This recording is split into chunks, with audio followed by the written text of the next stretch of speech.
The last ultimatum from the stars. The planet was silent. No planes moved, no traffic sounded. Cities all over Earth stood still, as if time itself had frozen. Every screen on every wall blinked the same strange blue light. Then high above the clouds a shape appeared, first a shimmer, then a towering image that swallowed the sky. Across every capital, a massive hologram of the Galaxy Council flickered to life. Its edges crackled like cold lightning. Shadows of tall, insect-like beings stood on a silver platform. Some had crystal masks, others had glowing eyes like deep oceans. Their voices merged into one echo that filled the air in every language at once. "Children of Earth," the voice said, smooth and cold, "you have reached the limit of your freedom. This is your final ultimatum. Surrender your weapons, your fleets, and your world, or be erased." People on the streets gasped. Some prayed, some screamed, but most only stared. They had heard rumors of the Galaxy Council, stories of alien law, of distant wars, but until now it had been a myth. The hologram grew brighter. Behind the alien leaders, a window showed dark shapes moving in a sea of stars. Long, spiny ships slid through black space like predators.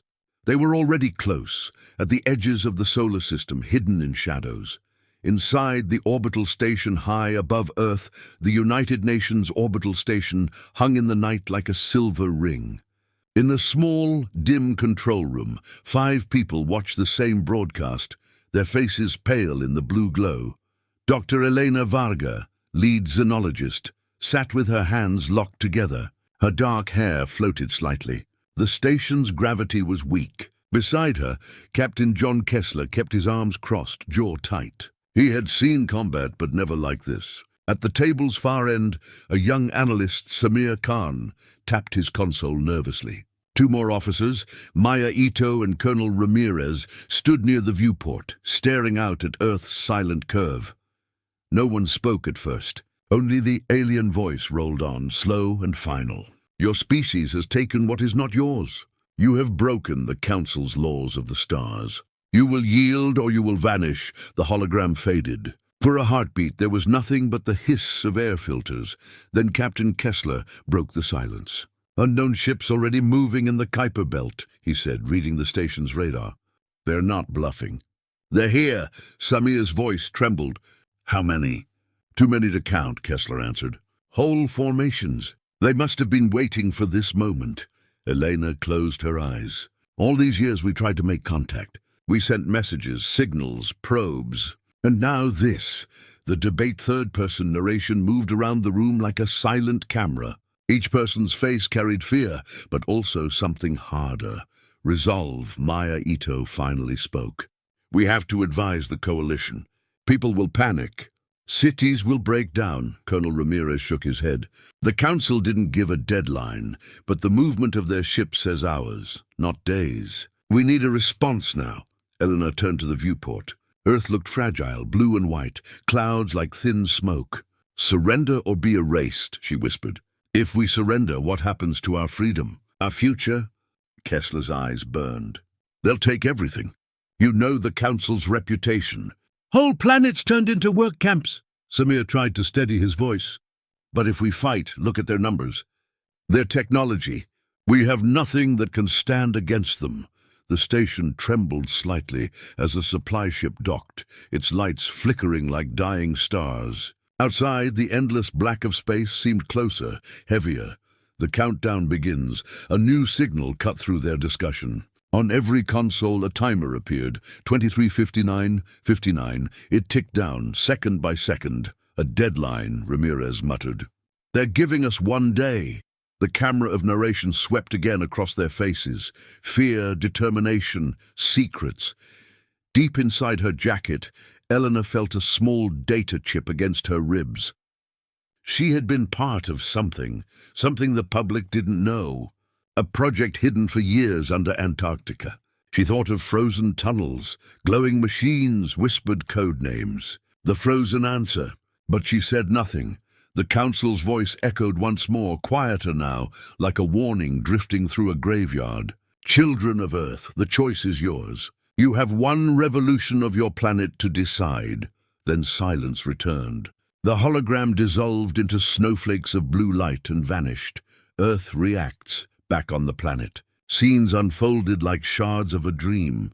In New York, millions knelt in Central Park under the towering image before it faded. In Lagos, crowds chanted, "Never," while soldiers tried to hold order. In Beijing, lights dimmed as the government went into blackout mode. Across the world, social feeds exploded with rumors. Alien invasion, planetary law doom. Third-person view jumped from city to city, showing humanity not as a crowd but as a living, breathing whole, fearful, angry, and alive. In the station's war room, the 5 humans gathered again, but the air had changed. Kessler spoke low. "We can't just sit here. If they're already in the outer system, they'll jam our communications soon." Samir swallowed hard. "You think they'll strike first?" "They always do," Kessler said. "Ask the colonies of Erythra." "Oh wait, you can't. They're gone." Elena's mind raced. She remembered a single line from an old council transcript. "The ice of defiance will break the stars." She had never known what it meant. Now she wondered if the council feared something human. Maya looked at each of them. "Then what is our answer?" No one replied. Outside the viewport, Earth turned slowly, a blue marble in black space. Beyond it, far beyond the reach of human eyes, alien ships slid closer, their hulls like moving night. Third-person narration pulled the camera far out into the solar system, past Neptune, past the cold debris of the Kuiper Belt. There, half hidden in the dark, shapes gathered. Massive carriers with glowing spines, insect-winged destroyers, clouds of drones. Their engines burned no light, but their shadows blotted out stars. One small human probe drifted near them, sending back ghostly images. Then a burst of energy erased it. The screen in the station went black. Back inside, Samir whispered, "We're blind now." Kessler slammed his fist on the table. "They're already here. We have ours." Elena opened her mouth, closed it, then spoke. "There is something, a program no one has spoken of. If we are to survive, we may need it." The others turned to her. In her eyes, the reflection of the countdown glowed red. 22-1704, what program? Ramirez asked. She hesitated. "It's classified. But it may be the only thing they fear." The camera of narration lingered on the station, a fragile ring above a fragile world. Below, Earth glowed unaware. Above, death gathered in the dark. The countdown ticked on. In a hidden base under Antarctica, cold machines hummed like sleeping beasts. Frozen light pulsed once, faint but rising. Elena looked out the viewport one last time and whispered a single line. Unheard by the others, "We will not kneel." Earth still stood silent under a grey morning sky. The blue flicker of the Galaxy Council's hologram had gone, but its words were still echoing inside every home and every heart. Streets were filled with murmurs, news screens scrolling the same countdown, and in the skies above, satellites turned like watchful eyes. Across continents, leaders whispered through encrypted channels. In the orbiting station high above the planet, 5 pairs of eyes were fixed on the timer that was eating away at the last hours of human freedom. The United Nations orbital station floated in its endless path, a thin ring of steel around the world. Inside, Captain Kessler stood at the viewport, jaw locked, while Samir Khan typed frantic messages into a console that no longer sent anything out. Maya Ito's hands trembled as she read the reports flowing in from the surface. Riots in some cities, silent prayers in others. Colonel Ramirez was on a secure call, his voice low and hard. Dr. Elena Varga stood apart, staring down at the blue planet, thinking of the frozen tunnels far below its southern ice. A soft tone rang through the station. It was the coalition president, speaking to all of Earth at once. The feed flickered onto every screen. Her face was calm but pale. Behind her, the flag of the Earth Coalition hung heavy. She spoke in simple, measured words, her voice transmitted across the globe and up to the station. Humanity would not submit. They had built their world with their own hands. They would not give it away. There would be no surrender. The station crew listened in silence. Down on Earth, crowds surged around giant screens, holding their breath. In one city, a child clutched his mother's hand as the words came through. "We will not kneel." At the far edge of the solar system, hidden fleets began to shift. Alien formations altered their course, long ships sliding like blades through the dark. Instruments in the station caught the movement, more ships coming out of the black, silent and precise. Samir's voice cracked as he reported the numbers. Kessler only nodded. "They've heard us," he said. "Now they're coming." Elena's fingers dug into the metal rail.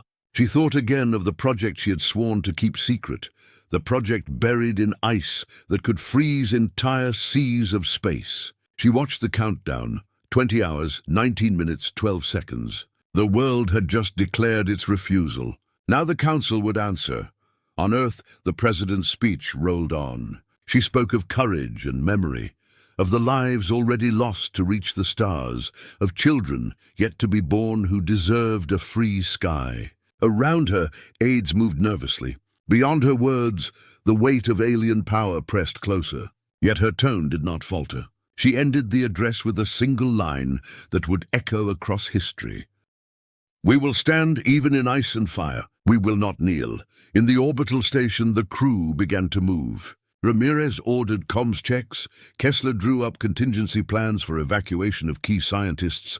Maya opened channels to hidden bases. Samir's hands flew over the keys, trying to find a hole in the alien jamming. Elena stayed by the window, eyes on the stars, whispering to herself. She could almost feel the Council's ships like cold knives on the edge of the dark. Far beyond Neptune, an alien commander watched a small hologram of the Earth President's face. Its many eyes blinked in slow, deliberate patterns. It sent a single command pulse through its fleet. Engines burned faintly, invisible to human eyes. The invasion would begin soon. Inside the station, a new alert tone began to sound.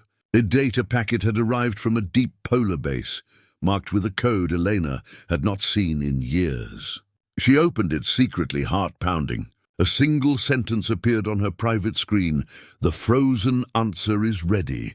She closed the message and turned back to the others. They did not see the small, sharp smile at the corner of her mouth. Outside, the Earth rolled on, fragile and bright. The countdown continued to fall, red numbers on every wall. Humanity had refused to kneel. Now the shadow at the edge of the solar system was moving. And soon, everyone would know what waited under the ice. Earth spun beneath a black and silent sky. But far beyond the glow of its cities, the solar system had begun to stir. Past Neptune, past the frozen rocks of the Kuiper Belt, something vast moved through the dark. Long alien ships slid like blades, their hulls absorbing starlight. Drones swarmed ahead of them, mapping invisible paths. No light came from their engines. Only the faint tremor of gravity waves marked their passage. Humanity had refused to kneel, and now the Council's armada crept forward like a coming night. Inside the United Nations orbital station, tension hung thick as the recycled air. Captain Kessler stared at the newest scan. Dozens of alien formations at the edge of the system, more appearing with every hour. Samir's voice cracked as he read the data aloud. Maya Ito tapped a nervous rhythm against her console, listening to faint bursts of static where human probes had once been. One by one, the probes had gone silent, erased by sudden pulses of alien energy. The solar system itself seemed to be shrinking around them. Kessler ordered the last functioning reconnaissance ship to launch from Mars orbit. It was a small stealth craft, painted black and coated with adaptive panels. Its name was Nomad. Through the station's feed, they watched Nomad slip away from the red planet, vanish into deep space, and cut all transmissions except a thin, encrypted trickle. For a while it ghosted between drifting ice and shadow, feeding back ghostly images. Rows of alien carriers, spiny destroyers, clouds of hunter drones. Then the feed blurred. A bright spike flared across the sensors, and the signal died. Samir stared at the empty screen. "They saw it," he whispered. "It's gone." Kessler clenched his jaw. "They know we're watching. They're tightening the noose." Down on Earth, the President had moved to secure bunkers. Broadcasts continued. urging calm, promising defense. But the skies over major cities were already crowded with evacuation craft. Rumors spread of strange flashes near the outer planets, of missing crews, of a silent fleet that blotted out stars. In hidden corners of the net, people whispered the same question: what is our answer? Elena Varga sat apart from the others, eyes fixed on the black beyond the window. The data chip under her collarbone felt heavier each hour. She thought of the frozen tunnels under Antarctica, the humming machines, the cold blue light of the weapon they had built. The frozen answer, humanity's last card. But she said nothing. Not yet. Back in the station's war room, Colonel Ramirez slammed a palm on the table. We can't just watch them crawl closer. We need to activate Project Starbound. Now, Maya turned toward him. The jump gates aren't tested. If we send a fleet through, we might lose everything. It's a risk we take or we die sitting here, Ramirez shot back. His voice carried the weight of entire cities trembling under the countdown. Kessler kept his eyes on the viewport. Beyond the curve of Earth, faint points of light moved where no stars should be. The Council's forward scouts had already reached the inner system. The shadows were no longer far away. They were here, a tone chimed on Elena's private console. Another message from the ice base. Power level stable, awaiting authorization. She closed it quickly before anyone could see. Her pulse raced. Every hour the alien ships drew nearer, and every hour the frozen answer pulsed brighter under the ice. A sleeping monster waiting to be woken. The orbital station drifted on, a fragile ring above a fragile world. Inside, 5 humans stared into the dark, feeling it stare back. Beyond Pluto, the alien fleet adjusted its formation, a slow, tightening arc aimed directly at the sun. And between those two forces, one ancient and vast, one young and defiant, space itself held its breath. The countdown clock glowed red on every wall, 18 hours, 12 minutes, 40 seconds. Humanity had refused to kneel, and the shadows over the solar system were coming closer with every tick. Earth turned slowly below, its oceans glittering under a pale sun, but the sky above was no longer empty. In the dark between planets, the Galaxy Council's armada moved like a slow tide, its ships black against black, closing in on the blue world that had refused to kneel. Scattered human satellites blinked out one by one, their signals cut as if by an invisible knife. Inside the United Nations orbital station, the countdown had fallen to hours. Red numbers glowed on every wall. Breathing felt heavy. Elena Varga stood at the viewport, her reflection pale, eyes fixed on the stars. For days she had held the secret alone. Now she slipped the small data chip from her collar and slid it into the console. Blue light bloomed across the screen. "It's time," she said quietly. Kessler, Ramirez, Maya, and Samir turned toward her. None of them spoke. They only watched as encrypted files unlocked, revealing images of frozen tunnels, colossal turbines buried beneath miles of ice, and a single glowing core shaped like a sleeping heart. Its code name, the Frozen Answer. "We built it under Antarctica," Elena said. 20 years of work hidden from every treaty, every scan.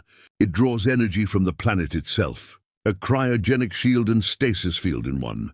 It can trap anything that enters its range. Even a fleet, Samir swallowed hard. "It's real?" "It's our last card," Elena replied. "But it needs a direct trigger. Once it's armed, there's no turning back." An alarm blared. Maya's console lit up. Alien Vanguard ships had crossed Neptune's orbit and were accelerating inward. A formation of drones was already ahead of them, invisible but for the faint tremor of their wake. Kessler's voice was tight. "They're coming in waves. First strike within 6 hours. Ramirez stepped forward. "Activate it now," Elena hesitated.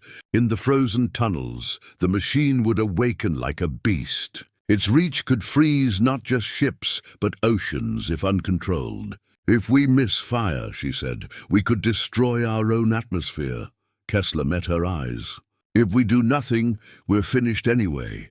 Down on Earth, the president's speech flickered across emergency screens. Sirens wailed in coastal cities as evacuation craft climbed skyward. But deep beneath the ice, a different sound began. a low rising hum like the breath of a sleeping giant. Turbines spun. Blue-white light pulsed through crystal conduits. The core of the frozen answer opened, and cold mist curled outward. Inside the orbital station, Elena keyed the final command. The countdown on the walls flickered, then merged with a new set of numbers, the weapon's charge cycle. Samir stared at the rising bar, his fingers trembling over the keys. Outside, Earth's southern pole glimmered faintly, a strange glow spreading under the ice like a heartbeat. The alien fleet's scouts entered the outer perimeter. Instruments screamed warnings. A dozen black ships swept past Pluto, their hulls bristling with weapons. Drones raced ahead of them, cutting through the dark. The first wave would be over Antarctica within hours. The hum in the ice deepened. Massive pillars rose from hidden shafts, breaking the frozen surface. A lattice of light unfolded in the sky above the pole, invisible to the human eye, but bright on every alien sensor. Panic spread through the Council armada. Command signals spiked. Ships altered course, but it was too late. The trap had already been sprung. From the station's viewport, Kessler saw nothing at first, just the aurora twisting faintly over the pole. Then a sheet of pale light bloomed outward, silent and vast. It raced up through the atmosphere and into space, an expanding sphere of frozen energy. Where it passed, alien drones stopped mid-flight. Their engines flickered, their hulls crusted over with frost, and they drifted silent statues glinting in the dark. Samir gasped. "It's working." One by one, the vanguard ships slammed into the edge of the field. Their weapons lit for an instant, then froze, energy locked inside like insects in amber. The ships themselves slowed, groaned, and hung motionless, frost crawling across their spines. Beyond them, the rest of the fleet halted, sensors screaming warnings back to the Council's command core. Down on Earth, people poured into the streets, staring at the sky as faint blue ribbons danced above the pole. News anchors stammered over footage of alien craft hanging dead in space. Children cheered. Some fell to their knees, whispering thanks. The president watched from her bunker, eyes wet, as her aide whispered, "It's holding." Inside the station, Elena's hands shook. She had built the weapon, but never thought she'd see it unleashed. Kessler gripped the rail, watching the frozen ships drift like ghosts. Ramirez exhaled slowly. "We bought ourselves time." Maya's console blinked with new data. "They're regrouping," she said softly. "The main fleet is holding just outside the field. They're scanning for a weakness." Elena closed the file on her console. They won't stop. This was only the first wave. Beyond the frozen perimeter, the Council's main carriers loomed, black and patient. Their many eyes studied the shimmering sphere encasing Earth's southern sky. Inside that sphere, the frozen answer pulsed, stronger with every beat. Humanity had revealed its secret, and the galaxy had seen it. The countdown on the station walls reset to a new time, unknown numbers flickering. The trap had worked, but the real war had only just begun. In the silence between worlds, frozen ships drifted like fallen statues, and somewhere deep under the ice, a new pulse of energy began to rise, colder and brighter than before. Earth basked under a false calm. Above the blue oceans and white clouds, the frozen answer pulsed like a sleeping star under Antarctica, still trapping hundreds of alien ships in silent stasis. People filled the streets, cheering footage of the frozen armada. Children waved flags. News anchors spoke of a turning point. But high above the planet, inside the United Nations orbital station, no one celebrated. The humans there knew the Galaxy Council had not retreated. It was only thinking. In a chamber far across the stars, the Council met. A vast hall carved from black crystal hung in the void like a cathedral. Rings of alien delegates floated in the air, their bodies flickering with faint biolight. Some were scaled and coiled like serpents. Some had glassy faces with no eyes. At the center, on a raised dais, the council speaker unfurled its many limbs. Its voice filled the chamber in a chorus of languages that bled together. "Earth has awakened its hidden weapon," it said. "The prophecy of the ice has begun. We must act." Behind the speaker, a massive star map glowed, showing the solar system. A pulsing blue halo marked the frozen answer. Around it, icons of frozen ships flickered like dead stars. The Council's elite war strategists whispered to one another, their tongues clicking like knives. They spoke of a weapon older than human memory, of an error made by the Council long ago. Earth had dug too deep, had found something meant to stay buried. Now it had turned it into a shield, one delegate hissed. "If we strike again, the field will trap us," another replied. "Then we will not strike. We will slip inside." On a private channel, the speaker issued an order. In hidden vaults, infiltration drones awakened. Long ago, the Council had built a different kind of army. Small, adaptive creatures that could mimic the forms of other beings. They had never been used on humans. Until now. Hours later, above Earth, a streak of light tore through the atmosphere. It was small, no larger than a meteor, and most sensors ignored it. It burned out over Siberia and landed silently on a snow-covered plain. The object cracked open like an egg, and something slender and silver unfolded, shifting shape as it crawled toward a nearby research outpost. It was neither machine nor life, but both. Inside the orbital station, Samir Khan frowned at a flicker on his screen. "A minor impact over Russia," he murmured. "No debris signature." Maya Ito glanced over. "Meteor."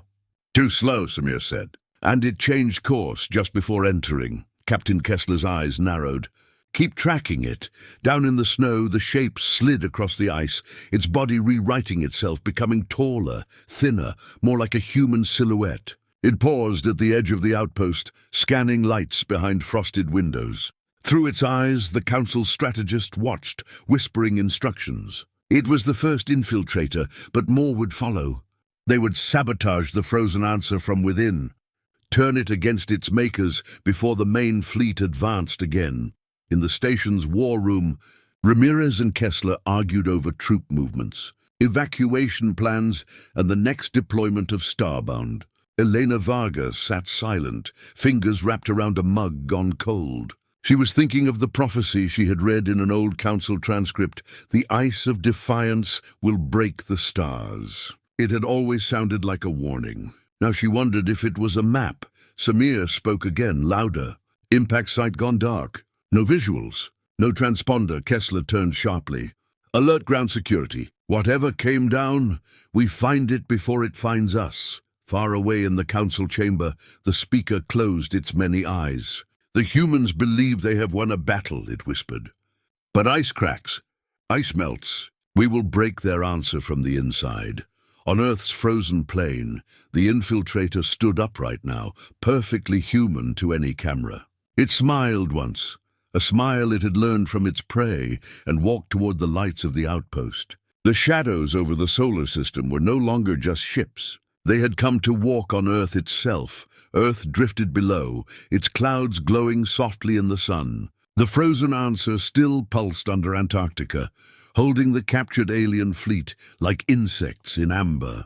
To the crowds on the ground, it looked like victory. To those in the orbital station, it felt like a trap waiting to close. The Council had been silent for 2 days. No new messages, no attacks. Only that dark feeling, like a weight pressing on the back of the neck, that something was already inside. Inside the United Nations orbital station, Samir Khan's console flashed an encrypted signal. He frowned. It was not from Earth, nor from any known satellite, but it used a coalition priority code. He opened it on a side screen. Lines of alien script flickered for an instant, then resolved into a single sentence in English. "You have been betrayed." He blinked, then called out to Captain Kessler, but the signal vanished before he could show it. Down on the surface, in the Siberian outpost, where the Council's first infiltrator had landed, security cameras showed only empty snow and the slow spin of the aurora. The base had gone silent overnight. The last image transmitted was of a technician opening the door for someone who looked like a colleague, someone who was already dead hours before. In the orbital station, Colonel Ramirez reviewed a new burst of intelligence. Some of the frozen answer's command keys had been leaked. Not to the Council directly, but to an unknown relay somewhere in the asteroid belt. Maya Ito's hands trembled as she traced the packets. "These aren't just hacks," she whispered. "Someone inside our system is feeding them the codes." Kessler's face hardened. "A traitor." Elena Varga turned from the viewport. "Impossible!" "We're all cleared." "No," Kessler said. "Someone close. Someone with access to Starbound and the frozen answer both." The narration pulled back to the edge of the solar system, where the Council's main fleet waited just beyond the shimmering perimeter. Hidden among the rocks of a shattered asteroid belt, a small human ship drifted with its transponder off. Inside sat a man in a coalition uniform, his face pale in the glow of alien light. He spoke into a dark crystal communicator, voice low and urgent. "The codes are uploading. They won't know until it's too late." The Council's strategists listened through the infiltrator's ears. "Good," they whispered. "Melt the ice from within." Back on the station, Samir intercepted another flicker of alien script, this one not disguised. His heart pounded as he decoded it. "They're going to breach the stasis field," he said. From the inside, Maya stared at him. "How?" "By corrupting the field harmonics," Elena murmured. "If they change the frequency of the frozen answer, it becomes a weapon against us." Kessler slammed a fist onto the table. "Find the leak, now!" In the shadows of the asteroid belt, the traitor uploaded the final sequence, then turned his ship toward a hidden jump gate. But a second craft slid from behind the rocks, one of Starbound's stealth interceptors. Its pilot locked weapons and sent a tight beam message to the station. "I've found our ghost." On Earth, the President's staff whispered about rumors of infiltration. Sirens wailed in coastal cities as new anomalies appeared on alien sensors. Above, the orbital station buzzed with tension. Samir's hands flew over his keys, trying to jam the traitor's signal. Maya traced the path back to a council relay hidden inside a drifting comet. Ramirez ordered a rapid response team through the nearest gate. Elena stood frozen, hearing in her mind the hum of the frozen answer under the ice, feeling it shift as foreign code began to seep in. The narration zoomed once more to the infiltrator in the Siberian outpost. It now wore the face of a human scientist, its skin perfect, its voice indistinguishable. It placed a small crystal device into a snowdrift. A pulse of energy spread outward, invisible to human eyes, creeping toward the nearest uplink. The Council's sabotage was no longer theory. It was already unfolding. In the orbital station, alarms began to sound. "Field fluctuation detected," Samir shouted. "Something's tampering with the frozen answer." Kessler barked orders. "Lock all outgoing transmissions. Seal the network. Get that team on the traitor before he jumps," Elena whispered to herself. Ice cracks. Ice melts. Far beyond Pluto, the Council's fleet shifted formation. In the darkness, their weapons glimmered faintly. They were waiting for the moment the stasis field collapsed, waiting to surge forward and finish what they had started. Inside the stealth interceptor, the starbound pilot closed on the traitor's ship. The narrator's view hovered between them. Two tiny craft in an endless black sea, one carrying betrayal, the other carrying hope. The frozen answer flickered under Antarctica, its glow unsteady now, like a candle in wind. Humanity's last card was being stolen in real time, and only minutes remained to stop it. The frozen answer flickered under Antarctica like a heartbeat about to fail. In control rooms across Earth and aboard the orbital station, red alarms blazed. Engineers shouted over one another as readings spiked off scale. The stasis field holding the alien fleet was weakening, a slow ripple spreading outward like cracks in ice on a frozen lake. In the station's command deck, Captain Kessler stood over the holotable, jaw tight. "We've lost 30% of the field stability," Samir called. "If they reach the harmonic core, the whole thing will collapse." "They're going to turn it against us," Maya said, voice trembling. "We'll be the ones frozen." Kessler slammed his hand on the console. "Enough waiting. It's time we strike back."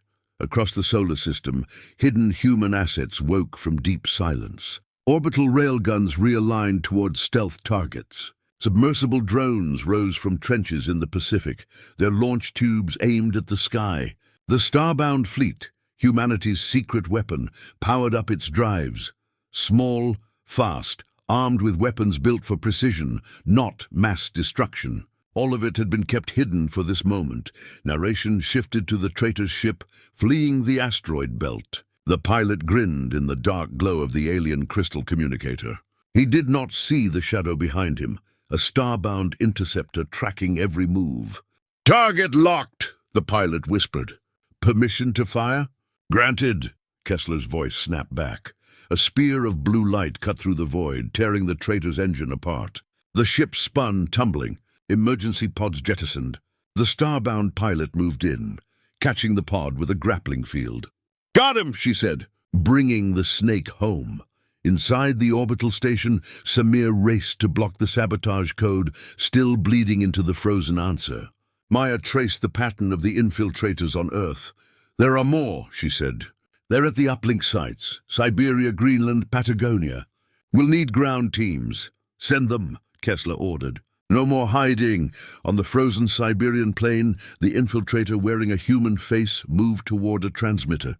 It reached out its silver fingers, and a squad of black-armored soldiers erupted from the snow.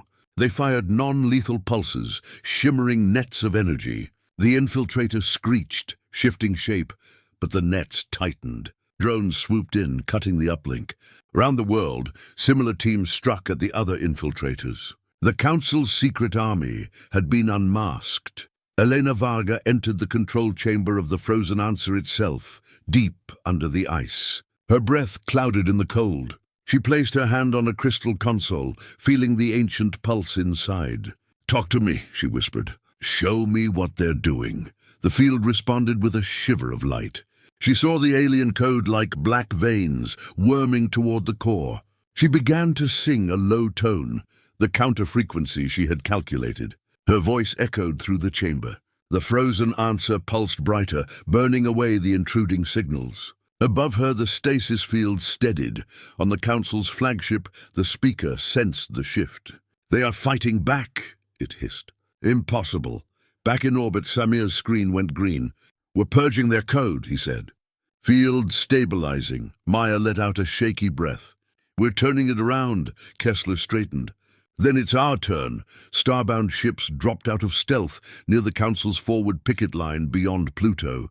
They launched micro-torpedoes at hidden relays, shredding the Council's communication network. Covert drones hacked into the Council's sensor grid, feeding false readings. The alien fleet's formation flickered like a broken hologram. The narration widened to show the vastness of space. A blue spark of Earth far away.